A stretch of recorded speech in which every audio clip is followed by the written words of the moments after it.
before we get into any of it, I just want to say that I am sorry for missing a couple of shows over the past few days. On Saturday, I just didn't feel like there was enough to create a compelling show. Really, all that there was to talk about news-wise was the predictions for the NFL games on Sunday, and I just didn't feel like that was enough to create a quality show. But on Monday, which was actually this morning, this show you guys will be listening to and watching the highlights of tomorrow at some point. That would be Tuesday, so you'll probably be seeing this or listening to this somewhere in the afternoon on Tuesday. But we're actually recording this show Monday evening because I got up this morning to record the episode of the podcast this morning and found out that I was having some technical difficulties with the camera. Once again, same technical difficulties that I had previously on Friday. In some points during the video, we were experiencing some frame drops, some lag, and I didn't know what was causing it. So I was having similar issues again this morning and about halfway through the afternoon. And I absolutely hate it when this happens because you never truly know if the problem has gone away. You don't really know what caused the problem to begin with, but the problems just ended up vanishing. And now I decided, hey, I'm still awake. I'm writing notes for what would have been a gigantic show on Wednesday, so I might as well just chop what I have into, record an episode tonight, however long it may be, so I could post it tomorrow and give you guys some content to listen to and watch to. So I hurried and set everything up, so the lighting may be a little bit different, the camera may be a little bit off, but that's okay. I'm just excited to have everything working again.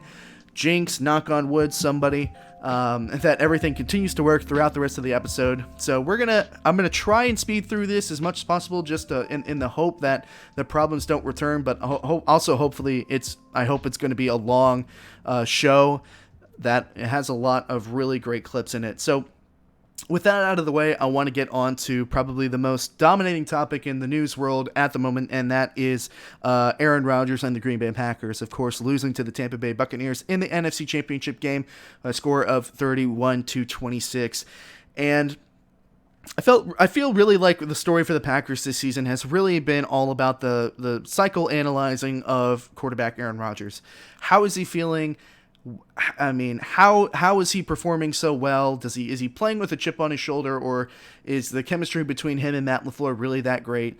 And here we are talking about Aaron Rodgers' psyche once again, this time in a whole different context. And this wouldn't really even be a story if the game didn't end the way that it did. And of course, the game ending in a fashion in which a lot of Packers fans are questioning not only what Aaron is thinking, they're probably questioning what the team is thinking overall. They're questioning whether or not Matt LaFleur is the right person for the job, although I think that's really silly considering that he's 26-6. Or I guess that would be, would that be 28? He's in the high 20s and single digits still when it comes to wins and losses in his tenure with the Packers. But regardless, there was a very controversial call. I'm sure every single news outlet or every major broadcasting network has talked about it at some point today. But the decision to go for it on to kick a field goal on 4th and goal instead of going for it. And I'm not really going to tell you anything different from what other people have already said today. There's no different angle that somebody hasn't taken that's unique and interesting and not complete asinine thought. It reminded me a lot of the Super Bowl between the Seattle Seahawks and the New England Patriots. What number Super Bowl that was, I don't remember. But it reminded me a lot of that game, and how, like this game, the Seattle Seahawks and the Green Bay Packers both had one of the best one of the best players at their position during the time and failed to utilize them. Reminded me a lot of when the Seattle Seahawks decided to throw the ball instead of running the ball on what it was, 2nd and 1, 3rd and 1. They decided not to give the ball to Marshawn Lynch, and obviously they threw an interception to Malcolm Butler to close the game out, and the Patriots won the Super Bowl. And even though the stakes were a little bit different in this game, the NFC Championship game, the Green Bay Packers had probably a top 3 quarterback in the entire history of the NFL, maybe top 5. Certainly one of the best quarterbacks of the modern era. Had him on the roster and decided not to give him a chance to go and win the football game. Very similar, and I saw a comment on one of the posts saying that even though they're one of the best on the position, doesn't mean that if things had gone the other way, that it would have been guaranteed success. But that's not the point. Even the opportunity to go and win the game is all that these players asked for. And Aaron Rodgers, once again, was not given the opportunity to do what he does best, and that is lead the football team to victory. And, of course, the media hopping on it like a pack of hyenas. It all goes back to the fateful night when the Packers drafted Jordan Love 24th overall in the first round instead of giving Aaron Rodgers another weapon. It's not utilizing your quarterback. It's not enabling your quarterback. And if you were Aaron Rodgers, like I think if a lot of people were Aaron Rodgers, they would be very upset with what happened, and they would be thinking, is this really the best situation for me if I'm constantly getting undermined by my head coach? And that's a very valid point. Now, I do want to point out that I was absolutely wrong. I made a video last week saying the Packers were going to win the Super Bowl. I was very confident in that take. Obviously, that's not going to be the case now. I do want to point out and just quickly say that Tom Brady and the Buccaneers played a really good game, and unfortunately the game that the Buccaneers defense played, the game that Leonard Fournette had, because Tom Brady didn't necessarily have the best game either, but the game that the Buccaneers had, the credit that Todd Bowles' defense should be getting, that's all going to be overshadowed by the fact that Aaron Rodgers is once again falling short of going to a Super Bowl, and this time because of a very controversial play call by Matt LaFleur, again electing to kick the field goal instead of placing the ball in the MVP's hands and allowing him a chance to win the game. Now, obviously, it wasn't just that call that decided the game in favor of the Tampa Bay Buccaneers. Tom Brady threw 3 interceptions, and 2 of them were tipped balls. If I remember correctly, one of them was just a heave throw that Tom Brady probably wished that he got back. But it's not very often that that a team picks off Tom Brady 3 times and still loses, especially in the playoffs. And I actually ended up looking this up. The games that Brady has thrown 2 or more interceptions, he's thrown 51 total. He's had 51 games total in his career where he's thrown 2 interceptions or more. He's won 26 of those 51 games, and in the playoffs, he's been even better. He's 7 for 11 in terms of victories when it comes to games that he's thrown 2 or more interceptions in the playoffs. And obviously, it's a little bit different, but still, you would think if you were the Green Bay Packers and you were told, "Hey, Tom Brady's going to throw 3 interceptions by the time that the fourth quarter is done," I think you'd be pretty happy with that, and you would think that you would win the game. But once again, the Green Bay Packers failed to capitalize on those chances.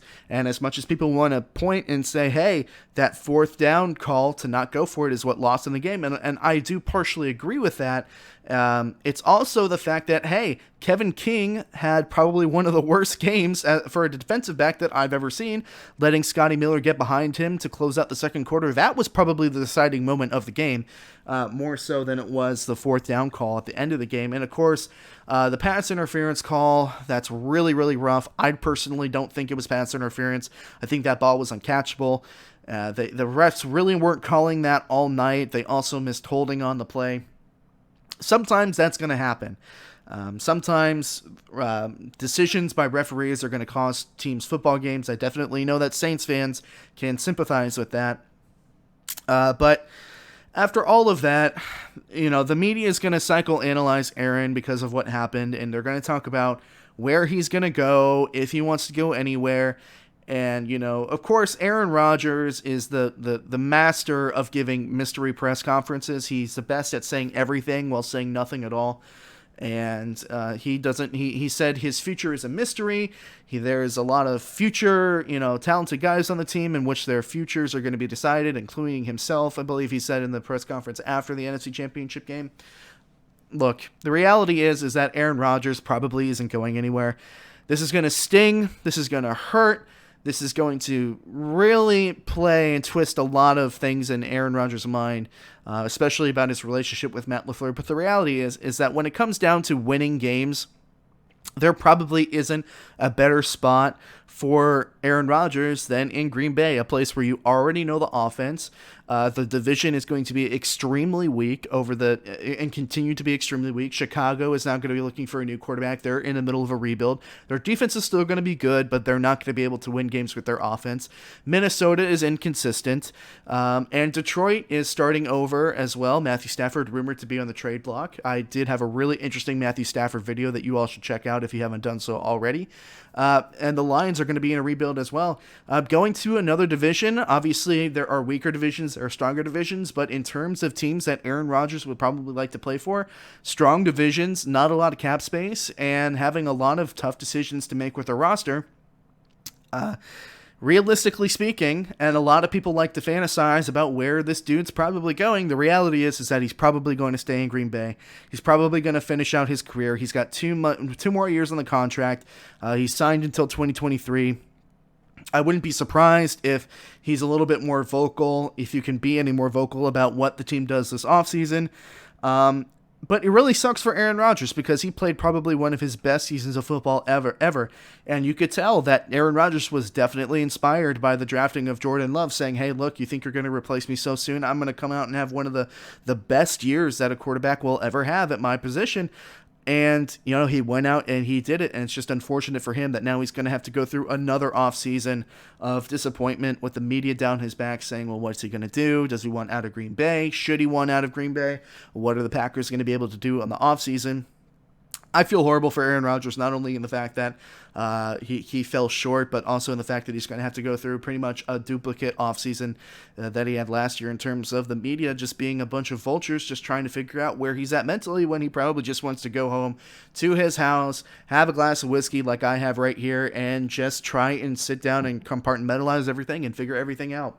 But Green Bay Packers lost the game as a team, but obviously it's going to be those two plays at the end of the game that people really remember. And it's unfortunate because the reality is that the Tampa Bay Buccaneers played a much better game.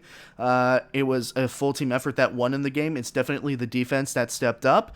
Tom Brady didn't have the best game, but he had enough to win. And again, if you're the Green Bay Packers going into the game and you have the foresight of knowing that Tom Brady is going to throw 3 interceptions in that game, you'd think you'd win that game. But alas, the Packers wasted all of those opportunities. And obviously, if the secondary for the Packers played a little bit better, they might not have been in that position. Then it goes into a bunch of what ifs. Well, and if this happened, well, this might have happened. Point is that sucks for Aaron Rodgers. Aaron Rodgers is more than likely going to stay in Green Bay. There's no other reason for him to leave other than out of spite with his relationship with Matt LaFleur. And I don't think that, from what I've seen character-wise from Aaron Rodgers, he's a person to just kind of force his way out of spite. He's much more of a quiet, reserved person. So yeah, unfortunate for the Packers. Really unfortunate. Hey everyone, thank you so much for watching this segment from the Hard Headed Sports Podcast. You've heard what I've had to say, now I'm interested to hear what you think as well. If you enjoyed this highlight from the show and want to watch more highlights from the show as they come out after the show's completion, you should definitely subscribe to the YouTube channel, and if you're interested in listening to the entire show in its full-length entirety, you should follow the show on Spotify, Apple Podcasts, Google Podcasts, and Anchor. Thank you so much for watching. I will see you all very soon.